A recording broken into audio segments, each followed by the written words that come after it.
The wind howled across the open plains, carrying dust and the scent of dry grass. Miles of empty land stretched in every direction, and in the middle of it stood a small wooden house, weathered, silent, and lonely. Inside lived a man who had long forgotten what laughter sounded like. His name was Samuel, a rancher whose life was defined by sunrises, hard work, and silence. Every morning he fed his horses. Every evening he watched the sun sink behind the hills. The world around him never changed, and neither did he. Years ago, Samuel had tried to build a family. He once dreamed of love, warmth, and children running through the tall grass. But those dreams dried up, just like the river that used to run through his land. Now, his days were measured by chores, not joy. He was a man who spoke more to the wind than to people. And yet, somewhere deep down, beneath the quiet and the dust, a part of him still longed for something he didn't have the courage to name company. One evening, as the orange light of sunset bled across the horizon, Samuel sat on his porch. The creak of the wood was the only sound. He took off his hat, wiped his brow, and stared at the endless sky. That's when a thought came to him, strange, simple, desperate. Maybe he didn't have to live alone forever. Maybe there was someone out there who could share the silence with him. But he didn't believe in romance anymore. He believed in deals, in things you could pay for and own. In town, people whispered about a group of traders who dealt in laborers, servants, and sometimes women. It was a cruel business, one Samuel didn't fully understand. But when he heard that a young native woman was being offered, a woman who can't obey, as they said, something in him stirred. He didn't know if it was pity, curiosity, or the echo of his own loneliness. He just knew he couldn't stop thinking about it.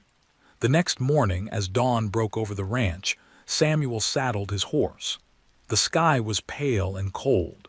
He didn't know it yet, but the ride he was about to take would change everything. Not just his quiet ranch, but the man he thought he was. The town sat like a dusty scar on the edge of the plains.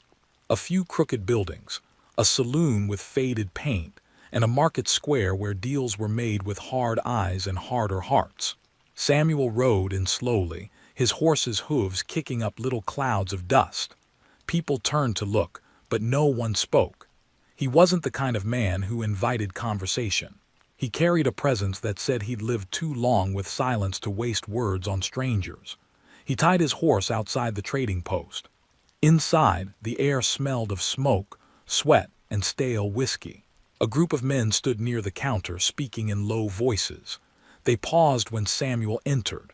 One of them, a broad man with a red face and a long coat, smiled in a way that didn't reach his eyes. "You looking to buy, rancher?" he asked. Samuel's jaw tightened. "Depends what you're selling." The man's grin widened. "We got strong hands, good workers, but maybe you're looking for something different. I heard you live alone out there." Samuel didn't respond, but his silence said enough. The man leaned closer, his voice dropping. "There's a girl, young native, won't obey a word anyone says. We tried putting her with 2 families and both sent her back. Says she's cursed, stubborn as a mule, but she's strong and she's beautiful. You could have her for less than a good horse." Samuel felt something twist inside him, a mix of discomfort and curiosity. He didn't like the way the man talked, but he didn't walk away either. Maybe it was the loneliness that held him there.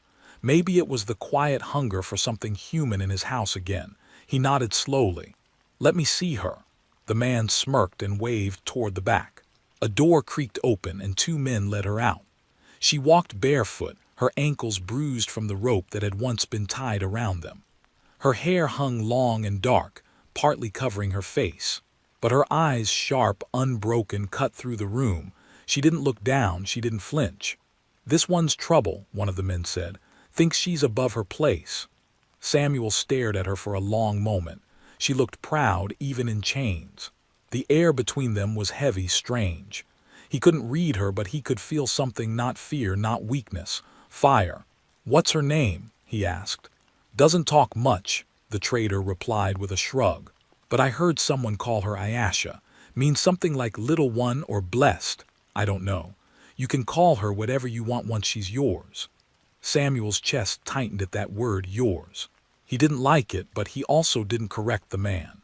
Maybe because he didn't know what he was really doing here.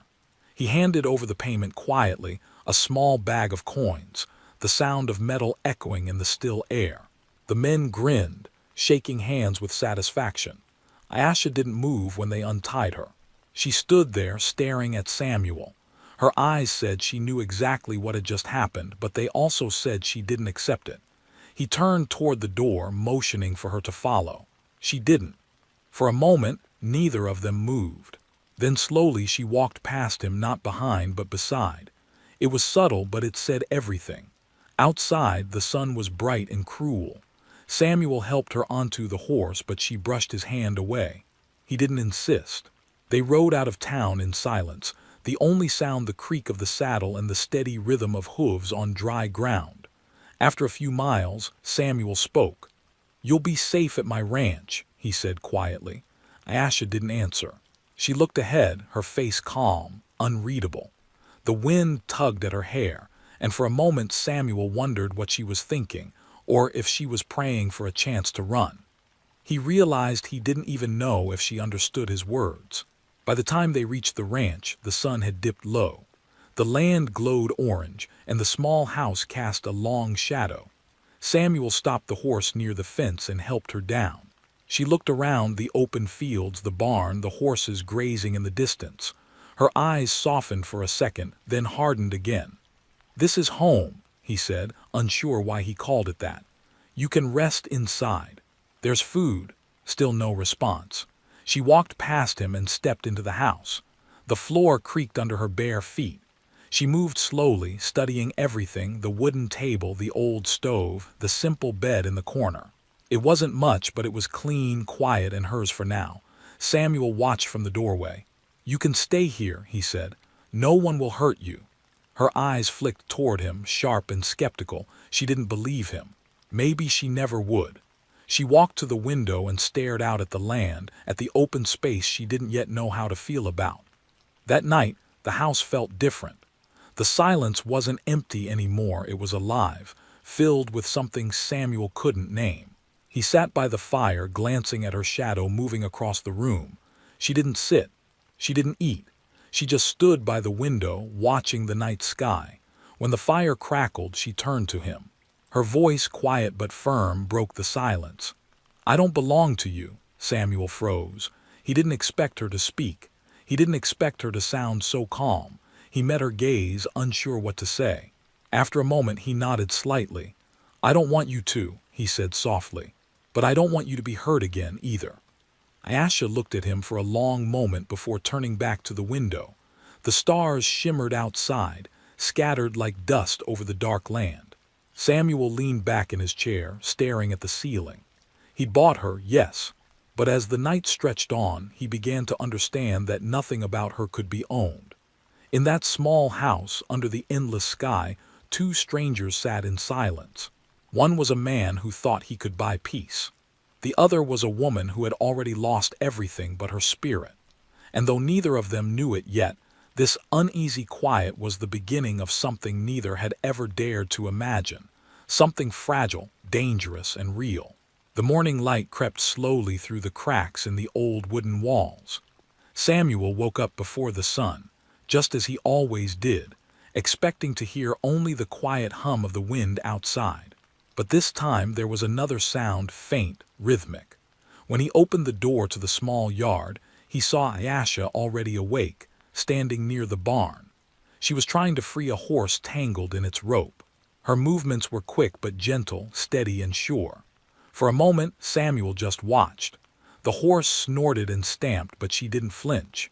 She whispered something under her breath, words he didn't understand, and the animal calmed. When she finished, she turned and saw him. Their eyes met. She didn't smile, didn't look away either. Then she brushed the dust off her hands and walked past him toward the house. He followed slowly. "You can wake me next time," he said, his voice rough with sleep. "You don't have to. I don't need your permission," she interrupted without looking back. Her tone wasn't angry, just firm.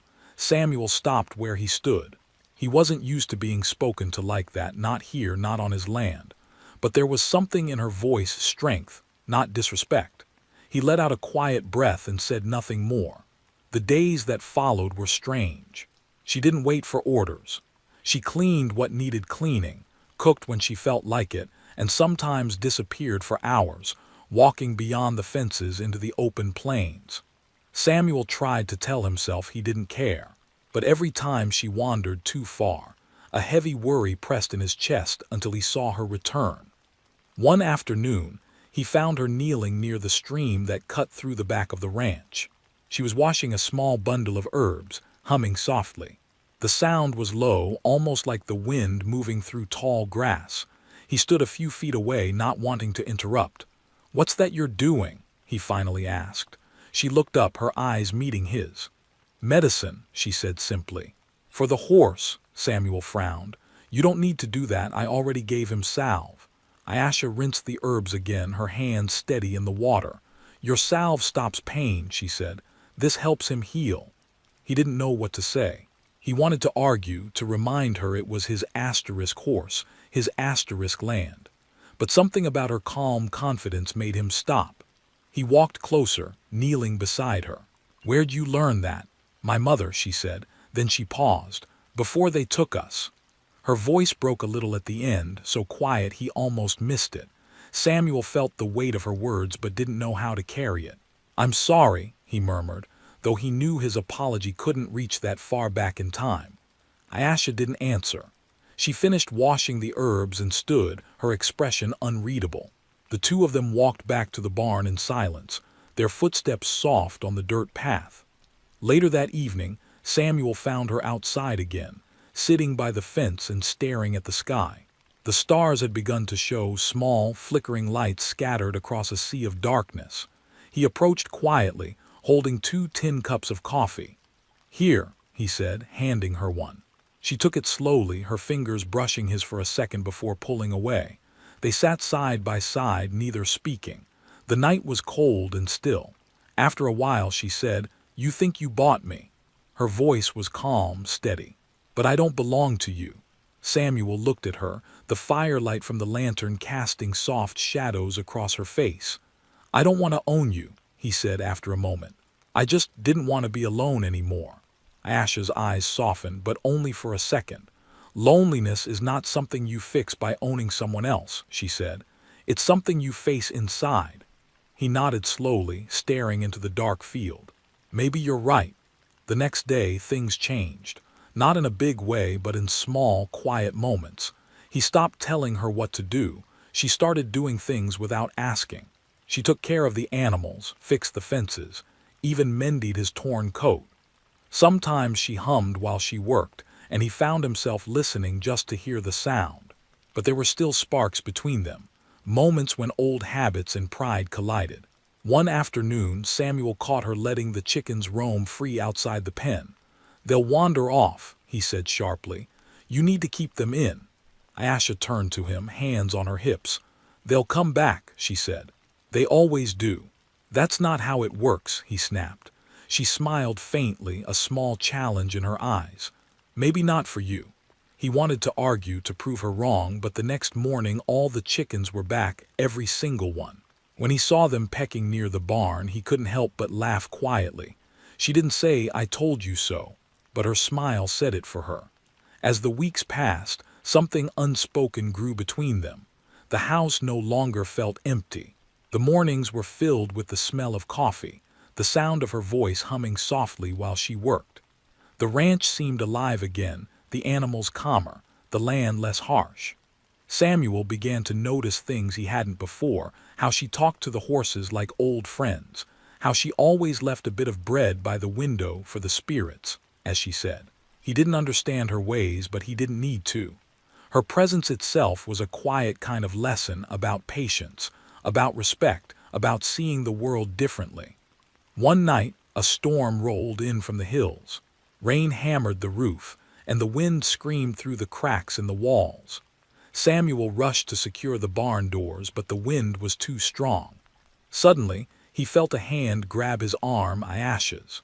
Without a word, she pushed against the door beside him, her hair whipping across her face, her eyes fierce and determined. Together they fought the storm, side by side, soaked and shivering. When it was finally over, they stood there, breathing hard, drenched in rain. Samuel looked at her, the same woman who'd arrived silent and defiant, and felt something shift inside him. Not pity, not possession. Respect. That night he couldn't sleep. The image of her standing in the rain stayed in his mind, the way she didn't ask for help, the way she didn't need saving. She wasn't the kind of woman who'd ever be owned, and for the first time, Samuel didn't want her to be. The next morning, when the sun broke through the clouds, Ayesha was already outside, tending to the horses. Samuel watched from the porch, his heart beating in a rhythm he hadn't felt in years. He didn't understand what was happening, not fully. All he knew was that the silence around him no longer felt empty, it felt alive. And somehow, it had begun to sound a little like her. The days after the storm felt softer somehow. The air smelled clean, the ground damp and rich. Samuel walked through the yard, boots sinking slightly in the mud, and saw Ayesha kneeling by the corral, feeding the horses pieces of apple. She laughed quietly when one of them tried to steal the whole fruit from her hand. It was the first time he'd heard her laugh, a sound so light it barely seemed real. He stood there for a while, not wanting to interrupt. It had been years since laughter had lived on this land. When she noticed him, her smile faded a little, but it didn't vanish completely. "They like apples," she said simply. "Guess we both do," he replied, walking closer. He reached out to pet one of the horses, and the animal pressed its nose against his palm. "You've got a way with them," Ayesha shrugged lightly. "They listen if you listen first." Samuel paused. Her words lingered in his mind, simple but sharp. He realized that was something he'd never done much, listening first. Not to people, not even to himself. They spent that morning fixing the broken fence the storm had torn down. She worked fast, steady hands tightening wire, her hair falling into her face. He offered to help, but she just nodded toward the other end. "You do that side," she said, like a partner giving directions. It wasn't a command. It was cooperation. By midday the sun was high and they sat under the shade of an oak tree, sharing bread and a jug of water. Samuel leaned back, wiping sweat from his brow. "You're not afraid of hard work," he said. Ayesha glanced at him, her tone dry. "Work doesn't scare me, people do." He looked at her, waiting. She tore off a small piece of bread, eyes on the horizon. "People destroy what they don't understand. They call it order. They call it progress." Samuel swallowed hard. "I guess I've been one of those people." She looked at him, her gaze unreadable. "Maybe," she said quietly, "but maybe you're trying not to be." Something changed in him then, not sudden but slow and certain. For the first time, he didn't see her as someone he'd brought into his world. He saw her as someone who was teaching him to live in it again. That evening, while she cooked over the fire, Samuel brought out a small wooden box. Inside was a locket, old and dusty. He hadn't opened it in years. He handed it to her without a word. She hesitated, then opened it. Inside was a faded picture of a woman and a baby. "My wife," he said softly. "And my boy." Ayesha traced the edge of the photo with her fingertip. "Where are they?" "Gone," he said simply. "Fever took them both." She closed the locket gently and handed it back. "That's why you stopped speaking to the wind," she said. He looked at her, surprised. "Speaking to the wind." "It's what lonely people do," she said, a small smile tugging at her lips. "They tell the wind their secrets because it never interrupts." Samuel chuckled softly. "Maybe that's true." That night the wind came again, gentle this time, moving through the open window. Ayesha sat near the fire, humming the same melody she'd hummed before. Samuel listened from his chair, the warmth of the flames painting soft light across her face. The melody felt like something alive, not a song, but a prayer. "What does it mean?" he asked. She looked up, her voice almost a whisper. "It's about finding home, even when you don't know where it is." He nodded, the meaning sinking deep. For the first time in years, the house didn't feel haunted by loss. It felt full. Days turned into weeks, and slowly, without realizing it, they began to share more than space. They shared stories, quiet ones told under the stars, small truths traded over morning coffee. Samuel taught her how to mend a saddle, and she showed him how to read signs in the dirt, animal tracks, weather shifts, tiny clues from the land he'd worked his whole life but never truly seen. One afternoon, while gathering wood, Samuel noticed her stop suddenly. She crouched low, running her fingers over the earth. "Coyote tracks," she said. "Fresh," he frowned. "Close to the cattle," she nodded. "But it's not hunting. Just passing through." He studied the ground, but he couldn't see what she saw. "How can you tell?" Ayesha smiled faintly. "Because there's no fear in the pattern," he laughed quietly. "You read the ground like a book." "It asterisk is a book," she said. "You just have to want to understand it." That night, Samuel found himself looking out over the ranch differently. Every sound, every shadow felt connected somehow. He realized he'd been living on this land for years without ever really knowing it. She'd opened his eyes, not through words, but through presence. A few days later, while fixing the roof, he lost his footing and slipped, scraping his arm on a nail. Blood trickled down to his wrist. Before he could say anything, Ayesha was there, holding his arm gently. She pressed a cloth to the wound, firm but careful. Her touch was steady, unhurried. "You don't have to," he started, but she silenced him with a glance. "Be still," she said. "You're worse than the horses."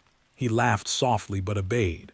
She cleaned the wound, then wrapped it with a strip of fabric torn from her own dress. When she finished, she looked up at him. Their eyes met, and for a heartbeat neither looked away. Something passed between them, wordless and deep. From that day, the air between them shifted. Not in big gestures or sudden declarations, but in the quiet rhythm of everyday life. She would hand him a tool without him asking. He would save her the last piece of bread without thinking. Small things, unnoticed at first, became a language of their own. One evening, as they sat watching the sunset, Ayesha broke the silence. "You've changed," she said. Samuel raised an eyebrow. "How's that?" "You listen more now," she said simply. "You look at things differently." He smiled faintly. "Maybe I just finally started seeing what was always there." Ayesha turned toward the horizon, her hair catching the light of the dying sun. "Then maybe you're learning to live again," she said. The sky burned with color, orange, pink, gold, the kind of beauty that never lasted but always left its mark. Samuel watched the sun sink behind the hills, feeling something he hadn't felt in years.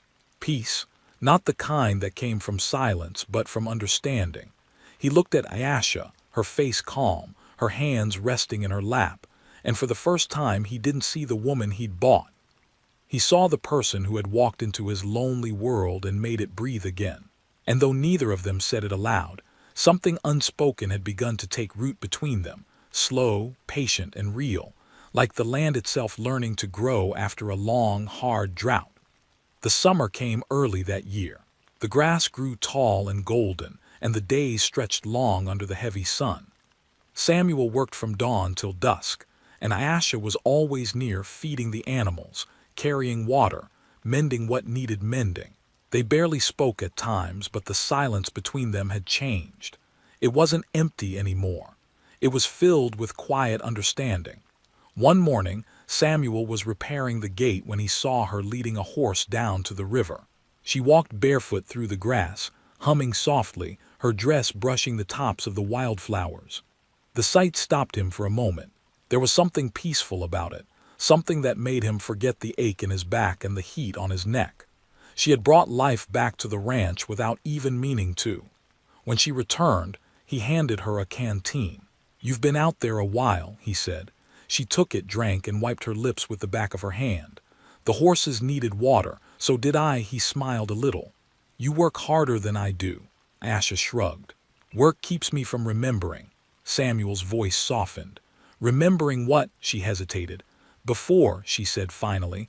"Before all this, before I was taken." Her eyes dropped to the ground, and for a long time neither of them spoke. He didn't know how to comfort her, so he didn't try. He just sat beside her, the two of them looking out over the open land. The sound of the wind filled the spaces words couldn't reach. That evening, as the sun bled across the horizon, Samuel found Ayesha sitting outside by the fire. She was carving something small out of wood.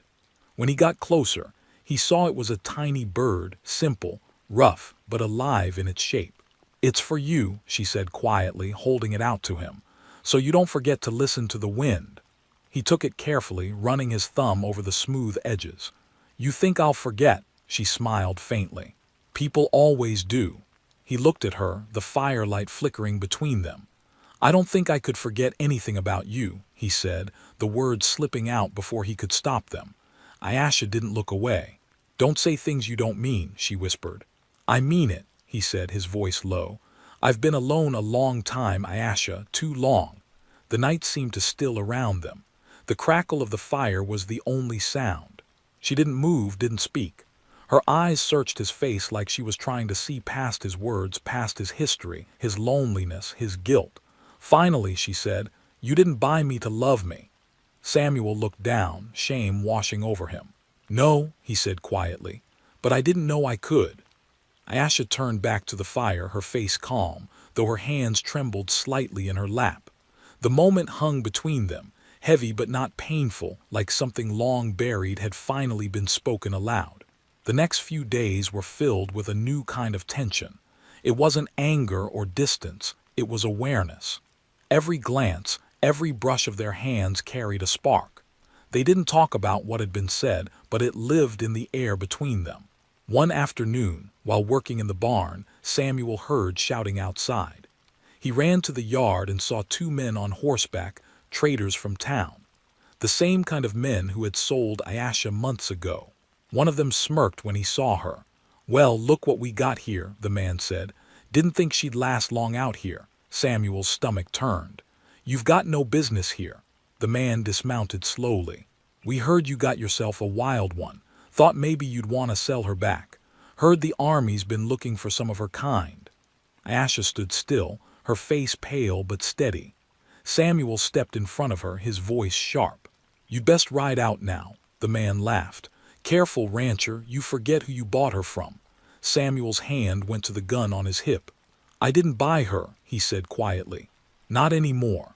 The men exchanged looks, realizing he meant it. The taller one spat on the ground.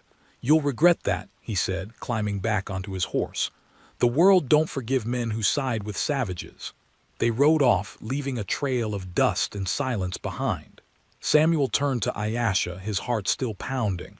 "You're safe here," he said. "I won't let anyone take you again." Her eyes glistened, but she didn't cry. "You can't fight the world, Samuel."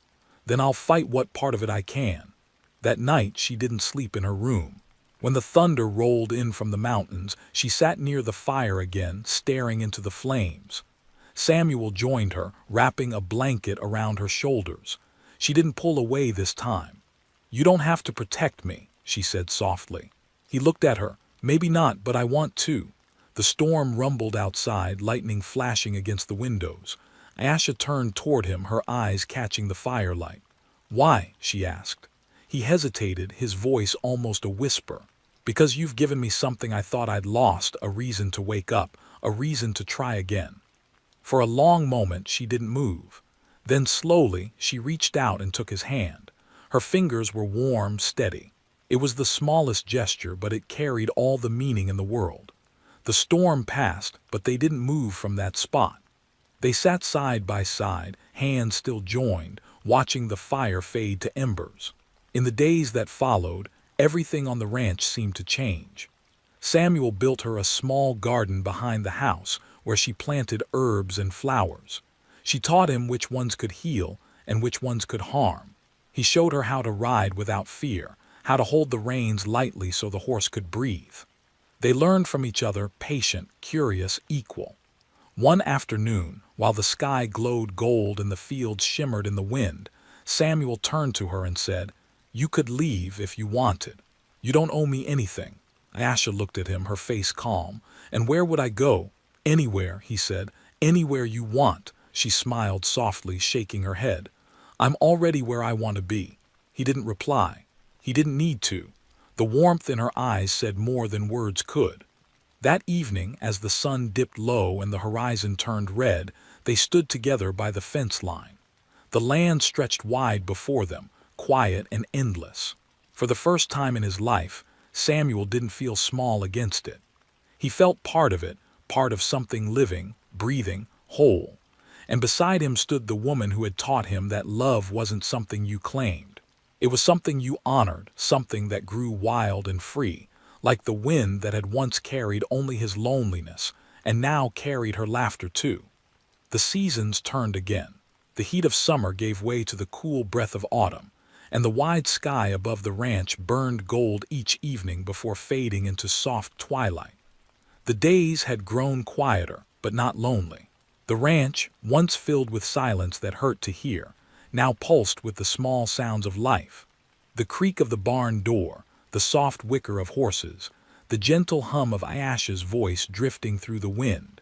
Samuel had stopped counting the days. Time moved differently now, slow and kind.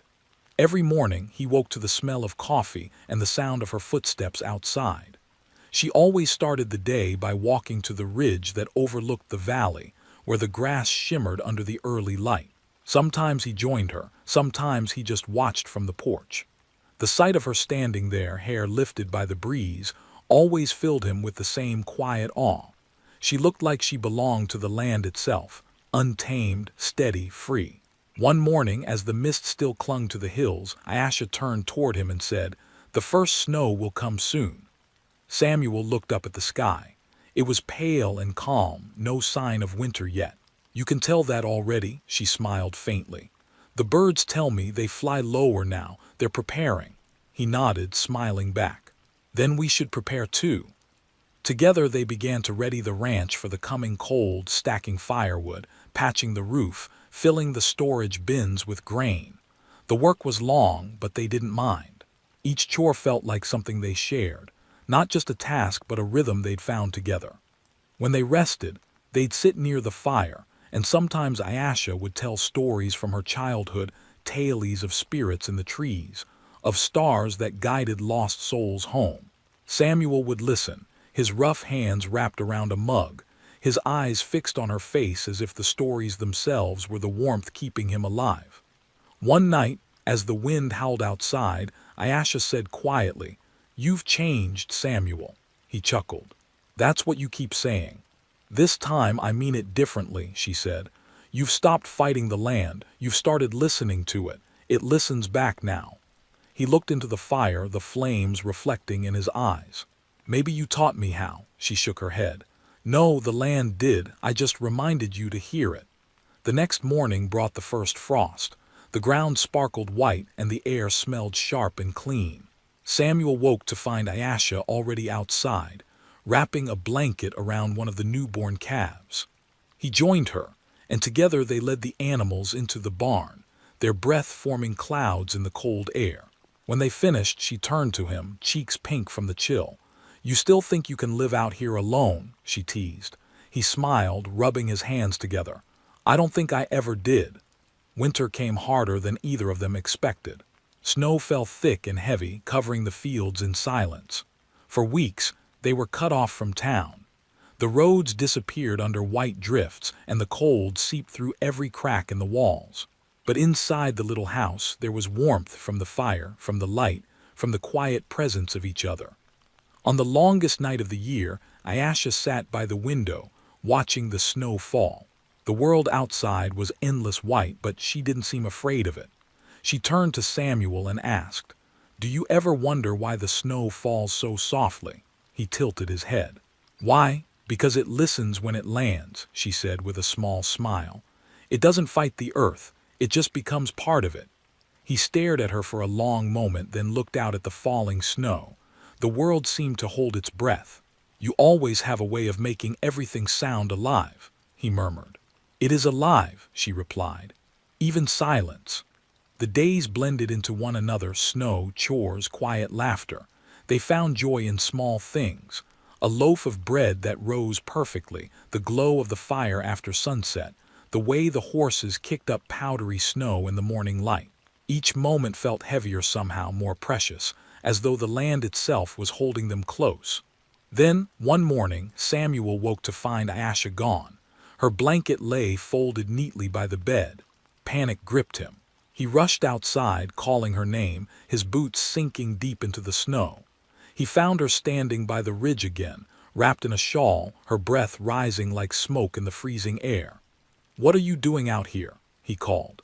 She didn't turn right away. "Listening," she said softly. He stepped closer. "To what?" "To the earth waking up," she said. "Even in winter it never sleeps." He stood beside her, their shoulders brushing. The valley below was covered in white, but the sun was rising, painting the snow in shades of gold.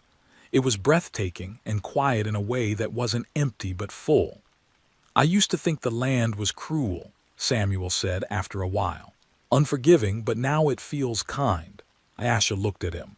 "The land hasn't changed," she said gently. "You have." He turned to her, the cold forgotten, and for the first time he reached for her hand without hesitation. She didn't pull away. Their fingers intertwined, and the warmth that passed between them was stronger than any fire. The days that followed were simple, but each one felt like a story. When spring finally arrived, the snow melted slowly, revealing patches of green beneath. Flowers began to push through the earth again, timid at first, then bold. The air filled with the sound of water running from the hills, and the ranch came back to life. Samuel and Ayesha planted seeds together, the soil damp beneath their fingers.